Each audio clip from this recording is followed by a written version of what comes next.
नफरत में जीवन बीत गया पर चैन मिला कभी ना, गम का विष को छोड़कर अब सीखो प्रेम में जीना। तो ये बताइए, चुनाव बहुत करीब है, मतदान करते होंगे, क्या लग रहा है? जो 15 साल नीतीश कुमार की सरकार है, 15 साल इससे पहले राजद की सरकार थी, तो दोनों को देख करके आने वाली सरकार में किसको चुनना चाहते हैं? देखिए, आने वाले में हमेशा परिवर्तन होता है।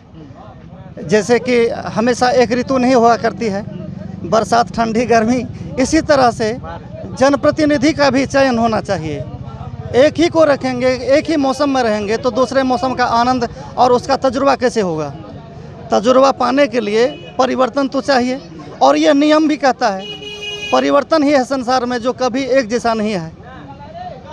इस हिसाब से परिवर्तन होना जरूरी है, अनिवार्य है। किसको देखना चाहते हैं सरकार? नीतीश कुमार एक तरफ है, दूसरे तरफ तेजस्वी यादव है।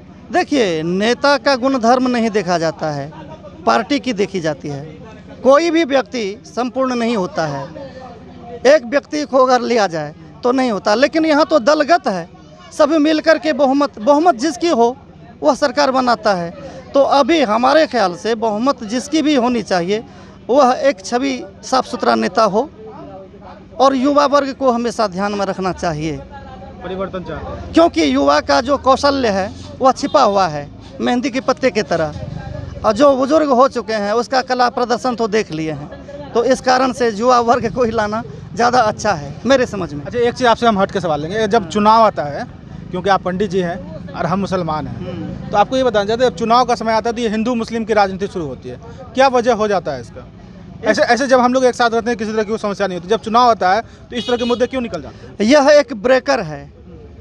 अब सामान्य गति में जब चलते हैं समान रोड पर तो सम गति में चलते हैं, बस्ती के पास जब आते हैं तो ब्रेकर देखते होंगे, वहाँ गति को रोका जाता है, तोड़ा जाता है। तो यह जातिवाद है ना, ये राजनीति वालों का एक ब्रेकर है। एक दूसरे के गति को रोकने के लिए, उनका पीछा करने के लिए यह जातिवाद लगाता है। दरअसल कोई किसी का विरोध नहीं करता है, विरोध है भी नहीं जनसमान व्यक्ति में। यह एक दर्शाया जाता है, एक प्रदर्शित किया जाता है, प्रदर्शन किया जाता है, लेकिन दरअसल में कभी नहीं है और होना भी नहीं चाहिए। समत्वम योग उच्यते, समभाव में रहना ही श्रेष्ठ है।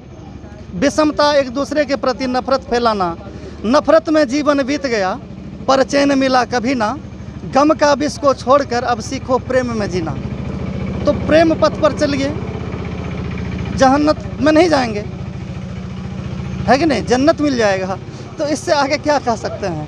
कहने के लिए बहुत सारी बात है, लेकिन फिलहाल जो है ना, आप युवा वर्ग को देखिए, उसमें थोड़ा अपना कल्पना रखिए तो आगे आने वाले समय सुखद रहेगा। तेजस्वी यादव ने कहा था कि अनुभव की कमी है, एजुकेशन की कमी है, क्या लगता है आपको? उससे हमारी कोई परिचय नहीं है, और इस कारण हम उसके ऊपर कोई व्यंग नहीं करना सकते हैं, ना उसका हम डिमोशन देखना चाहते हैं ना प्रमोशन, क्योंकि उनका सर्वेक्षण मेरे समय और मेरे पास नहीं है। फिर भी जो है, जब सभी कहता अच्छा तो अच्छा ही होंगे। सही है।